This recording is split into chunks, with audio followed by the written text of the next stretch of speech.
السلام علیکم ورحمۃ اللہ وبرکاتہ۔ ناظرین کرام، پچھلی ویڈیو کے اندر ہم نے تفصیل کے ساتھ حدیث الفئہ الباغیہ باغی گروہ کا پڑھا ہم نے کہ باغی گروہ کون ہے کہ جس نے حضرت عمار رضی اللہ تعالیٰ عنہ کو شہید کیا، اور یہ باغی گروہ کسی اور نے اس کا نام نہیں دیا بلکہ نبی اکرم صلی اللہ علیہ وآلہ وسلم نے خود ہی اس گروہ کو یہ نام دیا، اور اس کی پہچان یہ بتائی کہ یہ باغی گروہ وہ ہوگا کہ جس گروہ کے ہاتھوں حضرت عمار بن یاسر رضی اللہ تعالیٰ عنہ جیسے جلیل القدر صحابی شہید ہوں گے۔ اور یہ بات بالکل تاریخی حقیقت کے طور پر ہم سب کو معلوم ہے، احادیث کے ذریعے سے، روایات کے ذریعے سے، اور ان مستند ذریعوں سے کہ جن ذرائع سے کسی چیز کا ثبوت ملتا ہے۔ تو ان سے ہمیں یہ پتہ چلا کہ حضرت عمار بن یاسر رضی اللہ تعالیٰ عنہ کو جنگ صفین کے اندر حضرت علی رضی اللہ تعالیٰ عنہ کا ساتھ دیتے ہوئے حضرت علی کے ساتھ تھے، اور جو مد مقابل جو شامی تھے انہی لشکر نے حضرت عمار بن یاسر کو شہید کیا،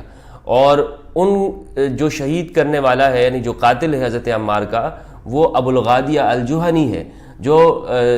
شامیوں کے لشکر کے اندر شامل تھا۔ اور یہ جو روایت ہے یہ کوئی کمزور سی روایت نہیں ہے کہ جو عام کسی کتاب کے اندر، کسی حدیث یا آثار کی کتاب کے اندر ہو، بلکہ یہ اہل سنت والجماعت کی جو مستند کتابیں ہیں، جو صحیح کتابیں ہیں، ان کے اندر یہ حدیث ملتی ہے۔ صحیح بخاری ہے، مسند احمد ہے، تاریخ ابن عساکر ہے، طبرانی وغیرہ ہے، اور یہ پھر پہلے درجے کے اندر ہی مشہور حدیث ہے۔ یعنی جو سلسلہ سند کے اندر جو صحابہ کرام ہیں اس میں 30 صحابہ کرام، اور وہ بھی جلیل القدر عظیم صحابہ کے ہاں اس حدیث کو مروی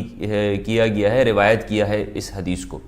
تو حدیث الفئہ الباغیہ کا جو مصداق ہے، جو باغی گروہ ہے، وہ کوئی اور نہیں ہے۔ بہت سے لوگ یہ کوشش کرتے ہیں، جیسے میں نے پچھلی ویڈیو میں بتایا، کہ اس کا مصداق کسی خارجی کو قرار دے دیں یا اور لوگوں کو بنانے کی کوشش کرتے ہیں، یا کبھی کہتے ہیں کہ یہ حدیث کمزور درجے کی ہے۔ تو حدیث کی صحت پر بات ہو گئی، حدیث کی تخریج ہم نے کر لی کہ حدیث کو کن کن لوگوں نے اور کہاں پہ اس کو روایت کیا ہے۔ پھر یہ جو شبہ پیدا کرنے کی کوشش کی جاتی ہے کہ جی حضرت عمار کو جو شہید کرنے والے ہیں، جو قاتل ہیں، وہ تو خوارج تھے، اس کا بھی ہم نے یہ رد کر دیا کہ خوارج کا ظہور تو حضرت عمار بن یاسر رضی اللہ تعالیٰ عنہ کی شہادت کے بعد 1 سال بعد جا کر جو ہے وہ خوارج کا خروج ہوتا ہے، ظہور ہوتا ہے۔ اور حضرت عمار کی شہادت لیلۃ الحریر کے اندر ہوئی ہے، اور لیلۃ الحریر کے 1 سال بعد وہ خوارج کا ظہور ہوتا ہے واقعہ تحکیم یا رفع المصاحف کے بعد، کہ جب نیزوں پر قرآن کو بلند کیا جاتا ہے۔ لہٰذا یہ بات کرنا ایک بچکانہ سی بات ہے کہ حضرت عمار کو شہید کرنے والا وہ باغی گروہ جو ہے وہ خوارج ہے۔ اور پھر اس حدیث کے لفظوں کے اوپر اگر ہم غور کریں تو تقتلک الفئۃ الباغیہ، الفئہ الباغیہ، الفئہ گروہ کو کہتے ہیں، کسی ایک فرد کو نہیں کہتے ہیں۔ اور کہ آپ یہ کہیں کہ جی ابو الغادیہ الجہنی یا شمر بن جوشن جو ہے وہ تو حضرت علی کی صفوں میں ہی شامل تھا، اور وہ تو ان کا معاویہ کے ساتھ کوئی تعلق نہیں ہے، لہٰذا یہ سطحی اور بچکانہ قسم کی بات ہے۔ اور ہر وہ شخص کے جو علم حدیث کے ساتھ تھوڑی سی بھی اس کی پہچان اور معرفت رکھتا ہے، وہ اس بات سے قطعا انکار کرے گا کہ حضرت عمار کو شہید کرنے والا وہ خوارج میں سے تھا، اور وہ خوارج جو ہے وہ حضرت علی کے ہی افراد ہیں۔ تو کوشش شروع سے یہی کی جاتی رہی ہے کہ اس حدیث کو جتنا ہو سکتا ہے اس حدیث کو مشتبہ بنا دیا جائے، یا اس درجے کا بنا دیا جائے کہ اصل جو چیز اس سے مل رہی ہے، یعنی بنو امیہ کی مذمت اور ان کے ظالموں کی پہچان، وہ مشکوک قرار دے دی جائے، اور عام لوگ اس کو سمجھنے سے ہی قاصر ہو جائے۔ اور یہ اس کے اندر بہت عرصے سے پروپیگنڈا جاری ہے، لیکن اللہ کے فضل و کرم سے علماء اور محققین، ریسرچ حضرات ہر دور کے اندر اس حدیث کو بیان کرتے رہتے ہیں، اور خود ہمارے جو محدثین ہیں انہوں نے اس حدیث کو، اور شراح حدیث نے جو تشریح کی ہے، وہ روز روشن کی طرح آیا ہے، اور انہوں نے اس کا مصداق الفئہ الباغیہ کا جو مصداق ہے وہ شامی باغی گروہ کو قرار دیا ہے۔ اور پھر یہ بھی کہا جاتا ہے کہ دیکھیں وہ دونوں گروہ جو تھے،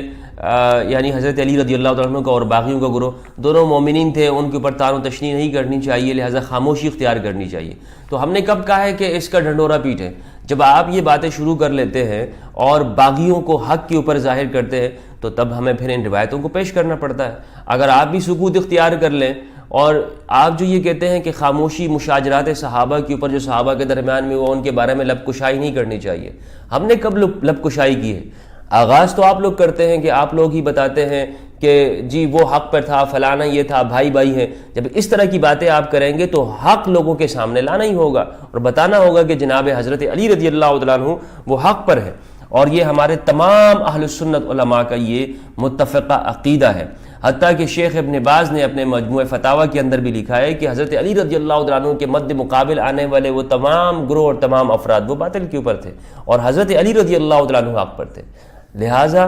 جب آپ یہ بولیں گے اور آپ یہ کہیں گے کہ جی ماموں ہے جو ہے وہ امت کے خال المؤمنین ہیں وغیرہ ہیں، اس طرح کی باتیں جب آپ کریں گے کمزور روایات لا کر، تو پھر ہمیں پختہ مستند احادیث سے یہ بات ثابت کرنی ہوگی کہ باغی گروہ کون سا اور حق پر کون ہے. اب یہاں پر آج میں کچھ چیزیں اس طرح کی ڈسکس کرنا چاہوں گا، بیان کرنا چاہوں گا کہ جن سے یہ بات واضح ہو جائے گی کہ بنو امیہ کا جو گروہ ہے، آپ صلی اللہ علیہ وآلہ وسلم کی واضح احادیث کے اندر ہمیں یہ ملتا ہے کہ اس بنو امیہ کے خاندان کے بارے میں کہ جنہوں نے حکمرانی کی آگے اور ملوکیت کا آغاز کیا اسلام کے اندر، بادشاہت کا، ان کے بارے میں آپ صلی اللہ علیہ وآلہ وسلم کے مستند فرامین سے یہ معلوم ہوتا ہے کہ وہ ایک فتنہ گر گروہ ہے، اور یہ بھی ہماری صحیح کتابوں کے اندر موجود ہے. اور انہیں اس بنو امیہ کے گروہ کو یا بنو امیہ کے خاندان کو جتنا بھی مقدس بنانے کی کوششیں کی جائے یہ کامیاب نہیں ہونے والی، کیونکہ حدیث کی کتابوں کے اندر اور ایسی حدیث کی کتابوں میں کہ جنہیں اصح الکتب بعد کتاب اللہ، خدا کے کلام کے بعد سب سے صحیح کتاب کہا جاتا ہے. حضرت ابو ہریرہ رضی اللہ عنہ فرماتے ہیں، یہ صحیح بخاری کی حدیث ہے، فرماتے ہیں حدیث مکمل یہ ہے، حدثنا احمد بن محمد المکی، ہمیں بیان کیا احمد بن محمد المکی نے. حدثنا عمرو بن یحییٰ بن سعید الاموی، ہمیں بیان کیا عمرو بن یحییٰ بن سعید الاموی، اب یہ راوی اموی ہیں.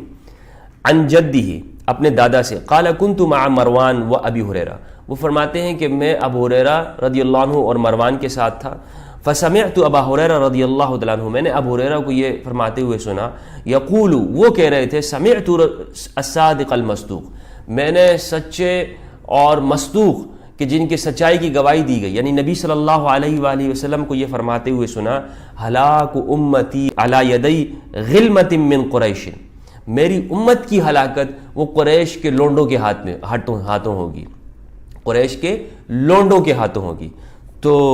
اس وقت میں ساتھ میں مروان بھی تھا، تو مروان نے کہا غلمہ، یعنی وہ لونڈے ہوں گے، لڑکے ہوں گے، نوجوان ہوں گے. تو ابو ہریرہ رضی اللہ عنہ فرماتے ہیں، قال ابو ہریرہ ان شئت ان اسمیہم بنی فلان و بنی فلان، کہ اگر تو چاہتا ہے تو میں ان کے نام لے دیتا ہوں کہ وہ فلاں قبیلے اور فلاں کے بچے اور فلاں کے بچے ہیں. یہ حدیث ہے 3605 صحیح بخاری کی. دوسری حدیث ہے جس کے اندر ابو ہریرہ رضی اللہ عنہ نے فرمایا، لوگوں کی ہلاکت قریش کے اس قبیلے سے ہوگی. یہ مکمل حدیث ہے. آپ صلی اللہ علیہ وآلہ وسلم نے جب یہ فرمایا کہ میری امت کی ہلاکت قریش کے اس قبیلے سے ہوگی، تو پھر صحابہ نے پوچھا، فماذا تأمرنا یا رسول اللہ، پھر ہمارے لیے کیا حکم ہے اللہ کے پیغمبر؟ تو آپ صلی اللہ علیہ وسلم نے فرمایا، لو ان الناس اعتزلوہم، کہ لوگوں کو کاش کہ لوگ ان سے جدا ہو جائیں، یعنی لوگوں کو چاہیے کہ ان سے اس وقت جدا ہو جائیں. یہ حدیث ہے 3604. اب اس حدیث میں آپ دیکھیں تو یہ دو حدیثیں میں نے آپ کے سامنے پیش کی صحیح بخاری سے، ابو ہریرہ رضی اللہ تعالیٰ عنہ سے دونوں مروی، اور ابو ہریرہ رضی اللہ عنہ نے بنو امیہ کا یہ دور دیکھا ہے. کہ جو دو حدیثیں میں نے شروع میں بخاری سے پڑھی، اس میں واضح لفظوں کے اندر آپ صلی اللہ علیہ وآلہ وسلم نے قریش کے اس قبیلے میں، یعنی ابو ہریرہ نے اشارہ کر کے کہا اور ساتھ میں مروان بھی موجود تھا، اسی کے قبیلے اور اسی کے خاندان کی طرف اشارہ کرتے ہوئے فرمایا کہ آپ صلی اللہ علیہ وسلم نے فرمایا کہ میری امت کی ہلاکت ان لونڈوں کے ہاتھوں میں ہوگی. جب مروان نے کہا کہ لونڈے ہوں گے، تو ابو ہریرہ نے فرمایا کہ اگر تم چاہو تو میں ان کے نام بھی لے دیتا ہوں کہ وہ کس کے بچے ہوں گے اور کس کے بچے نہیں. اب اس میں جو حاض الحی ہے نا حدیث کے اندر، یہ ابو ہریرہ رضی اللہ عنہ نے یہاں پر حاض الحی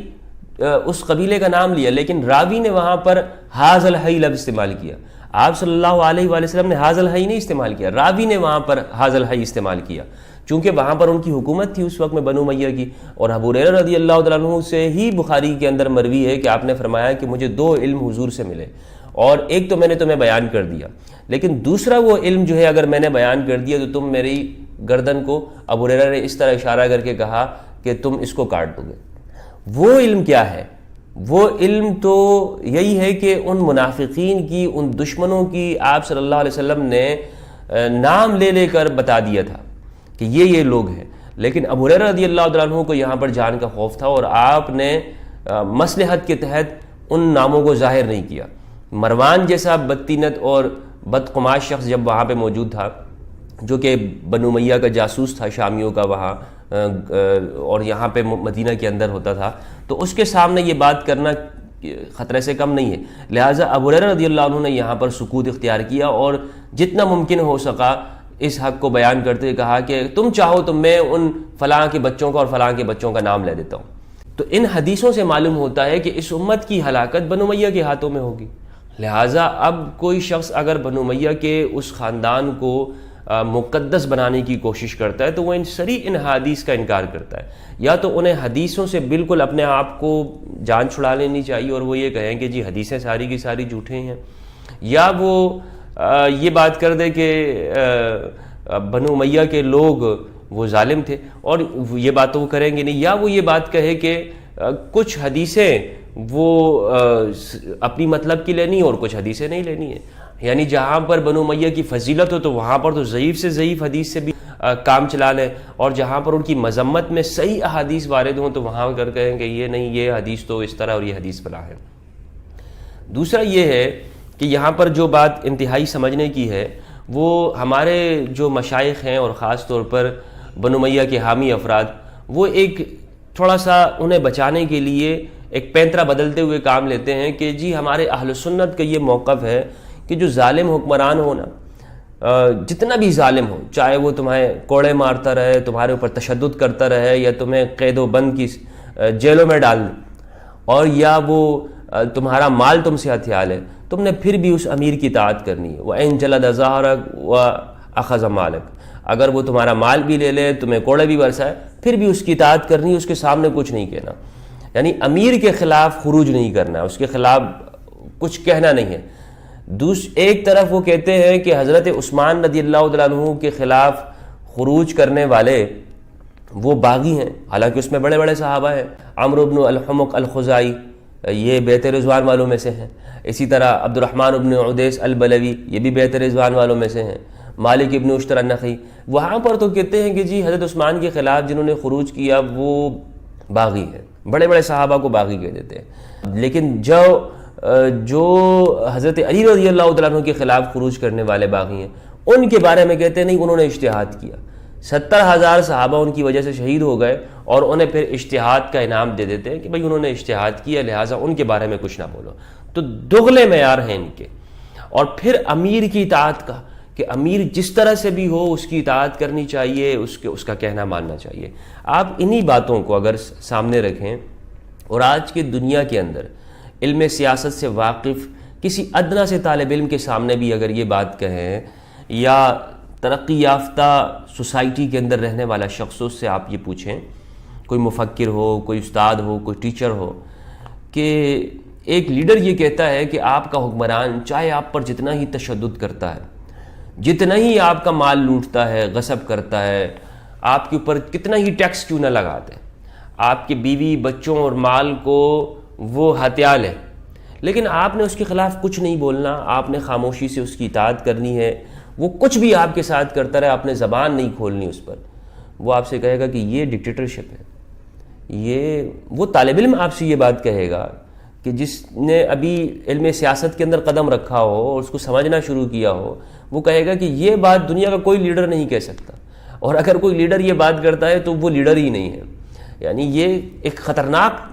ظلم کے اوپر تو ابھارنا ہے۔ تو ان باتوں کا پھر ہم حدیثوں کی کس طرح شکل دے کر یہ کہتے ہیں کہ رسول اللہ صلی اللہ علیہ وسلم نے یہ بیان فرمایا کہ تم اپنے ظالم امیر کی بھی اطاعت کرو۔ پھر اگر آپ تاریخ دیکھیں اور آثار صحابہ دیکھیں تو کیا صحابہ کرام کا یہ عمل تھا؟ حضرت ابوبکر صدیق رضی اللہ تعالیٰ عنہ اور حضرت عمر رضی اللہ تعالیٰ عنہ کا یہ عمل رہا ہے۔ ابوبکر صدیق نے فرمایا کہ اپنے پہلے خطبے کے اندر کہ اگر میں درست کام کر رہا ہوں تو میری اطاعت کرنا، اور اگر میں کہیں غلط کام پہ تمہیں حکم دوں تو تم مجھے فقومونی بالسیف، تم مجھے اپنے ہتھیاروں کے ذریعے مجھے درست کرنا۔ ابو بکر صدیق یہ بھی فرما سکتے تھے، نہیں، حضور نے فرمایا کہ میرے خلاف کچھ مت کہنا، حاکم کے اوپر کچھ نہیں کہنا، کیونکہ اگرچہ وہ ظالم ہو۔ حضرت عمر نے فرمایا کہ اگر جو گورنروں کو مقرر کرتے تھے تو لوگوں کو یہ پیغام دیتے تھے حضرت عمر کہ اگر یہ صحیح کرے پھر تو ان کی اطاعت کرنا، اور اگر غلط کریں تو اپنے ہتھیاروں کے ذریعے ان کو درست کر دینا، سیدھا کر دینا، ان کی بات نہیں ماننا۔ اور کئی صحابہ کرام حضرت عمر کے سامنے جب انہیں کوئی بات سمجھ میں نہیں آتی تھی تو وہ کہتے تھے کہ ہم ابھی آپ کی اطاعت نہیں کریں گے جب تک کہ آپ ہمیں ہمارے اس اشکال کو دور نہیں کریں گے۔ تو صحابہ کرام کا عمل اور حدیث کی مستند جو روایتیں ہیں ان سے تو ہمیں یہ معلوم ہوتا ہے کہ یہ کوئی طریقہ نہیں ہے۔ لہٰذا ظالم امیر کی اطاعت کا جو ایک ڈھنڈورا پیٹا جاتا ہے اور کہا جاتا ہے کہ ظالم امیر کی اطاعت کرتے رہو کچھ مت کہو، یہ ان علماء سو کا وتیرہ رہا ہے کہ جو ہر دور کے اندر حکومت سے منافع لیتے ہیں اور انہیں حکومت کی حمایتیں کر کے ان کی فضائل کے اندر، اور عوام جو کہ ان کی ظلم کی چکی کے اندر پستی رہتی ہے، انہیں وہ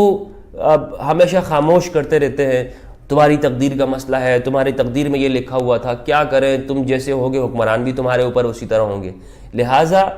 یہ جو روایتیں بتائی جاتی ہیں، یہ روایتیں، اور انہیں پھر آپ صلی اللہ علیہ وآلہ وسلم کی طرف منسوب کر دیا جاتا ہے۔ اگر ایک عقل مند کے سامنے آپ کہیں گے کہ کیا اس طرح کوئی لیڈر بات کر سکتا ہے، وہ کہے گا کبھی نہیں کر سکتا لیڈر اس طرح کی بات، کہ ظلم سہتے رہو، ظلم تم پہ کوئی کرتا رہے، اور تمہارا حکمران چاہے کتنا ہی ظالم کیوں نہ ہو، تم اس کی جو ہے وہ اطاعت کرتے رہنا۔ لہٰذا یہ جو روایتیں ہیں یہ دراصل بنو امیہ کے ان ظالم حکمرانوں کو بچانے کے لیے ہیں جنہوں نے اپنی عوام کے اوپر ظلم کیا، اور اہل بیت علیہم السلام کو، ان کو بھی نہیں چھوڑا، ان کے اوپر بھی ظلم کیا۔ تو کہا کہ جب اہل بیت پہ ظلم ہو رہا تھا تو عوام کو خاموش تو کرنا تھا، یہ تو ان کی مقدر میں لکھا ہوا تھا۔ جب نبی کے گھرانے کی مقدر میں یہ لکھا ہوا ہے تو عام فرد کے گھرانے کے گھروں کے بارے میں کیا لکھا ہوگا؟ ان کو تو اور زیادہ صبر کرنا چاہیے ظلم کے اوپر۔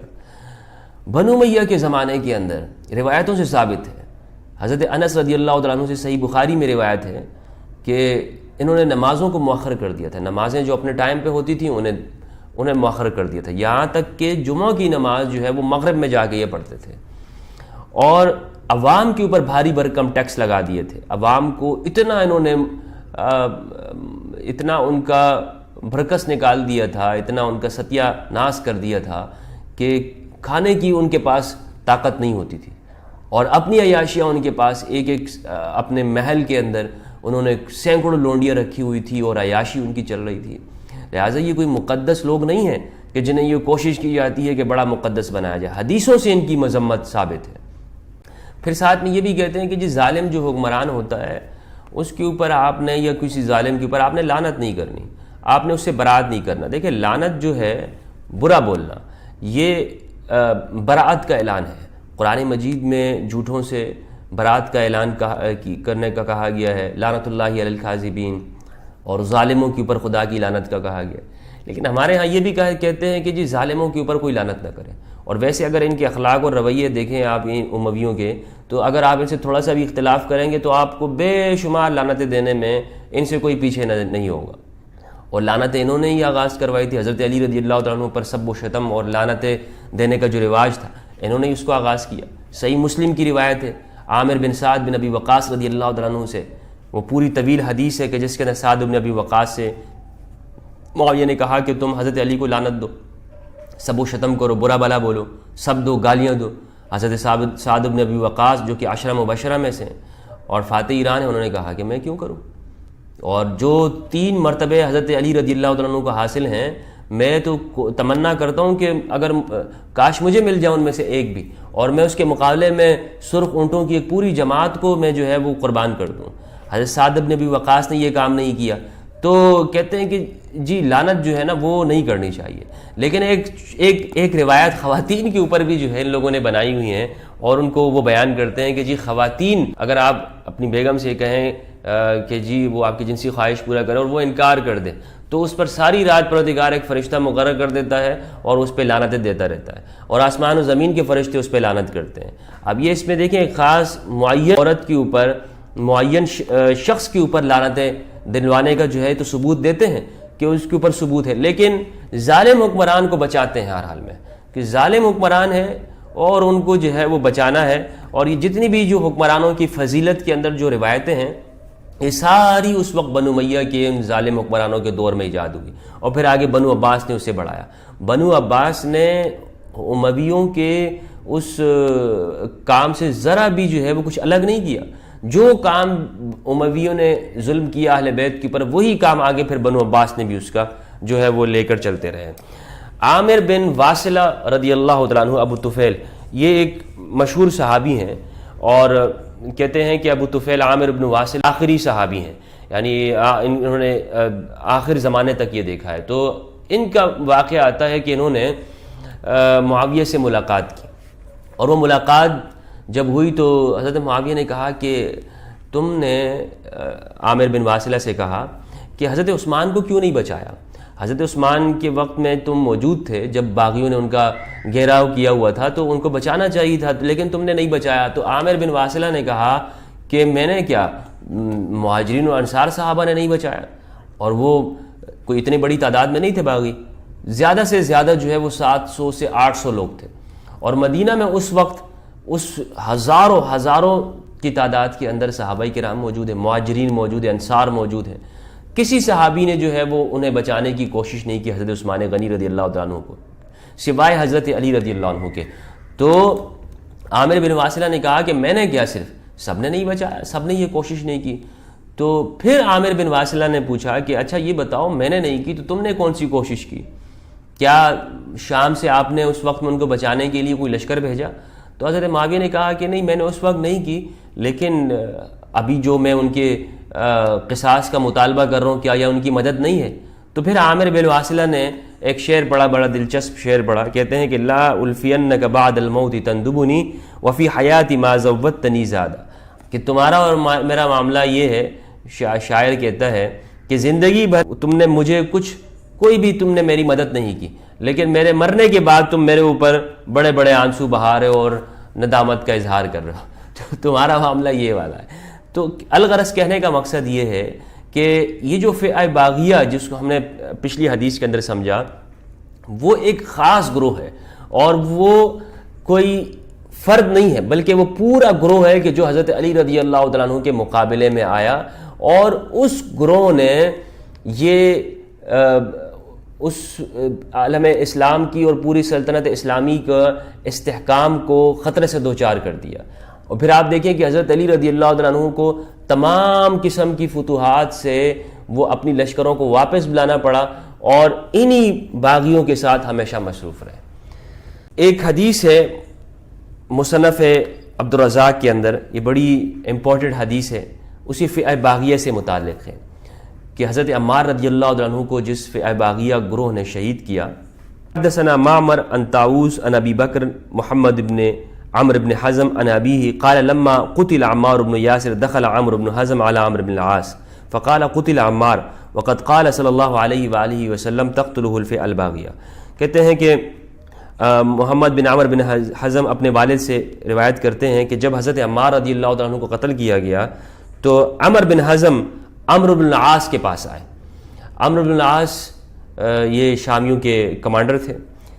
تو ان سے کہا گیا کہ قتل عمار، حضرت عمار کو شہید کر دیا گیا. تو اس وقت میں انہوں نے وقت قال صلی اللہ علیہ وآلہ وسلم تقتلہ الفئہ الباغیہ، اور آپ صلی اللہ علیہ وسلم نے یہ فرمایا کہ عمار کو باغی گروہ قتل کرے گا. تو اس کا مطلب یہ کہ تم نے ان کو قتل کر دیا، تمہارے گروہ کے فرد نے، تم تو باغی ہو گئے. تو فقام عمرو فزعا، حضرت عمر بن عاص جو ہے وہ گھبرا کر کھڑے ہوئے. حتی دخل علی معاویہ، یہاں تک کہ وہ معاویہ کے پاس آئے.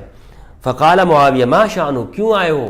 معاویہ نے کہا کیوں آئے ہو؟ فقال قتل عمار، حضرت عمرو بن العاص نے کہا کہ حضرت عمار کو شہید کر دیا گیا. فقال معاویہ، تو معاویہ نے کہا قتل عمار فماذا، عمار کو شہید کر دیا، عمار کو قتل کر دیا تو کیا ہوا؟ ان کے لیے کوئی بڑی بات نہیں ہے. حضرت عمرو بن العاص انا للہ کہہ رہے ہیں اور پریشان ہو گئے ہیں، گھبراہٹ کے مارے وہ کھڑے ہو گئے اور فوراً امیر کے پاس چلے جاتے ہیں. لیکن حضرت امیر فرماتے ہیں کہ کیا ہو گیا، یہ کوئی کون سی بڑی بات ہے؟ قال عمرو، حضرت عمر فرماتے ہیں سمعت رسول اللہ صلی اللہ علیہ وآلہ وسلم یقول تقتلہ الفئۃ الباغیہ، میں نے آپ صلی اللہ علیہ وآلہ وسلم کو یہ فرماتے ہوئے سنا ہے، اور میں اس لیے پریشان ہوں کہ عمار کو تو باغی گروہ قتل کرے گا، اور ہمارے ہی بندے نے حضرت عمار کو شہید کر دیا ہے، اب تو ہم باغی گروہ ہو گئے۔ تو اس موقع پر حضرت معاویہ نے کہا، فقال له معاویہ دحت فی بولک انحن قتلناه انما قتله علی واصحابہ۔ دحت فی بولک کا مطلب ہوتا ہے کہ تم اپنے پیشاب میں پھسل گئے، مطلب ایسی واہیات بات تم نے کر دی۔ ہم نے حضرت عمار کو قتل کیا ہے، بلکہ اس نے قتل کیا ہے کہ جو انہیں گھروں سے لے کر آیا تھا، علی ان کے ساتھیوں نے قتل کیا ہے۔ کیسے؟ کہ انہوں نے جاؤ بھی حتی القوہ بین رماحنا او قال سیوفنا، کہ وہ انہیں گھروں سے نکال کے لے آیا اور ہمارے سامنے، ہماری تلواروں کے سامنے رکھ دیا تو ہم نے مار دیا۔ ہم نے کون سا گناہ کیا ہے؟ وہ لے کر نہ آتے ہمارے سامنے۔ اس حدیث کو جو میں نے آپ کے سامنے پڑھی، حضرت معاویہ بھی اس کے راوی ہیں، وہ بھی اس روایت سے انکار نہیں کرتے، بلکہ اس میں تعویل انہوں نے کر دی، اور اس تعویل کا جواب جناب علی رضی اللہ تعالیٰ عنہ نے یہ دیا کہ ہمار کو ہم نے شہید کیا، اس کا گھروں سے نکال کے لے آئے، تو اس کا مطلب ہے کہ حمزہ اور رضی اللہ تعالیٰ عنہ اور دیگر جانثار صحابہ کو تو آپ صلی اللہ علیہ وآلہ وسلم نے شہید کروایا کہ انہیں اپنے ساتھ جنگوں کے اندر لے کے آتے تھے۔ تو یہ جواب حضرت علی رضی اللہ عنہ نے دیا۔ اب یہ دیکھیں کہ اس میں واضح لفظوں سے اس میں بھی یہ معلوم ہوتا ہے کہ فئہ باغیہ جو ہے وہ کون سا گروہ ہے۔ لہٰذا ہمارے ہاں جو آج کل یہ گروہ پیدا ہوتا جا رہا ہے جو ان کے حامیوں کا ہے، اور وہ کہتے ہیں کہ نہیں جی نہیں، یہ تو ہو ہی نہیں سکتا ہے کہ وہ باغی گروہ ہیں، باغی گروہ کیسے کہہ رہے ہیں آپ ان کو؟ بھئی حدیث ان کو باغی گروہ کہہ رہی ہے۔ لہٰذا ہمارا رویہ بڑا منافقانہ ہے، بڑا منافقانہ اس امت کے اندر ایسے مشائخ اور ایسے علماء ہیں کہ جو حق بات نہیں کرتے۔ یہ بڑا المیہ ہے اس امت کا کہ ظالم حکمرانوں کی بڑی مدح ثنا کرتے ہیں، عوام کو یہ ان کی حمایت کے اوپر مجبور کرتے ہیں، اور جب کوئی روایت ان کے خلاف آ جاتی ہے تو پھر کہتے ہیں نہیں وہ ایسے نہیں ہو سکتے۔ لہٰذا جب تک امت مسلمہ اس طرح کے ظلم کے اوپر پردہ ڈالتی رہے گی اور اہل بیت علیہم السلام کے قاتلین اور ان کے ساتھ عداوت رکھنے والوں کی حمایتیں اور ان کے لیے تعویلیں کرتی رہے گی، حق بات کبھی بھی اس امت کی بلندی اور سرخروئی نہیں ہو سکتی ہے۔ تو یہ حدیث عمار کے ساتھ اس کو کچھ اضافہ سمجھ لیں کہ جو اس کے اندر مزید جو چیزیں تھیں جو میں نے ضروری سمجھی وہ اس کے اندر ہم نے شامل کر دی۔ کوئی سوالات ہو اس حوالے سے تو ضرور کمنٹ کیجئے گا۔ اللہ رب العزت سے دعا ہے کہ پروردگار ہم سب کو حق بات سمجھنے اور اسے ادا کرنے کی توفیق نصیب فرمائے۔ والسلام علیکم ورحمۃ اللہ وبرکاتہ۔